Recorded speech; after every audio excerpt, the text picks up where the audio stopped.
One of my mentors called it practicing law in slow motion, like just going over every step very carefully. If you think about weightlifting and lifting weights slowly, that can be as helpful as doing it fast. So then it sets people up to have kind of the muscle memory to do it at a higher volume when they get into regular practice. Can the students go to the naturalization interview with the client? Sure can. Oh, Yeah. that's good. Yeah. So I'll just sit and watch and occasionally step in, but I do my best to keep my mouth shut. Yeah, that's a goal. I tell clients too. Do you mean Kimasha not to help the student manage it or just let it go? If something goes off the rails a little bit, just that's something to learn from too. So to see Yeah. what the student can do with it, and if it's hard not to jump in, Yeah. but wait until It's I like a try to wait parent kind of until thing. there's just no right. Yeah. Wait until there's no alternative.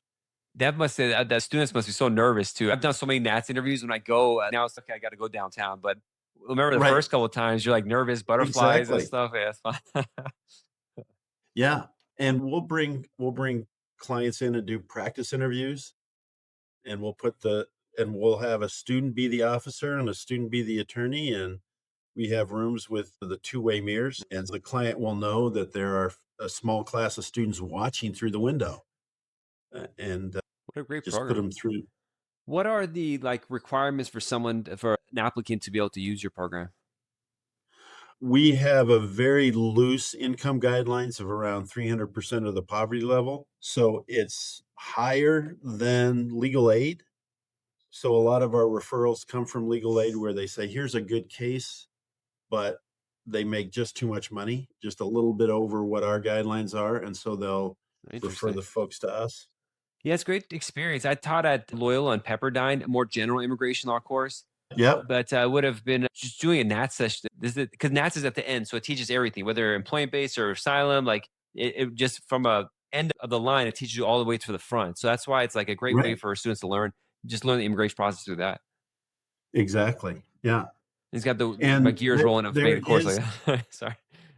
the threat of removal proceedings if you miss something. Yeah. So there is a that's sitting out there, and like you say, sometimes you just have to advise clients not to go forward. Or those fun cases where someone is removable, but they're also eligible for naturalization at the same time. What's your risk tolerance as an attorney and as a client?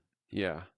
Yeah, there's Now I think, yeah, there's 237A1H where like they may deny the Nats, but then you want to get NTA to go to court. But for a long time, they wouldn't even NTA you. So I have a case like that. It's been 10 years. We want to get oh, NTA, wow. but they're just not doing it. And I never wanted to do that fake asylum filing to get to court. And now they've like really said that's malpractice to do that. But so the guys, we're waiting for NTA so to fix this stuff. So it's a weird situation. Oh, yeah, yeah. Thank you so much for coming on. Now you have Oh, we sure. connected because you have a great. Are you do you run the listserv for immigration professors, or you just using it? I just use it. There's an immigration professors listserv, and there's a immigration clinic professors listserv as well. Wonderful. So, Yeah, you have a great yeah, post so about all the podcasts you listen to.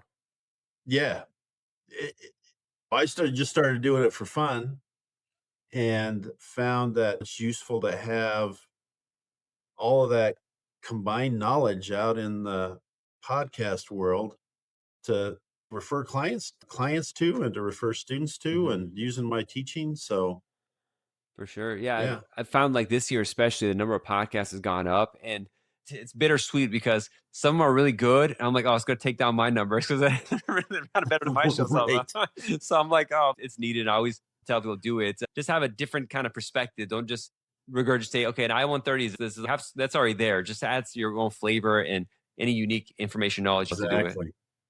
Yeah.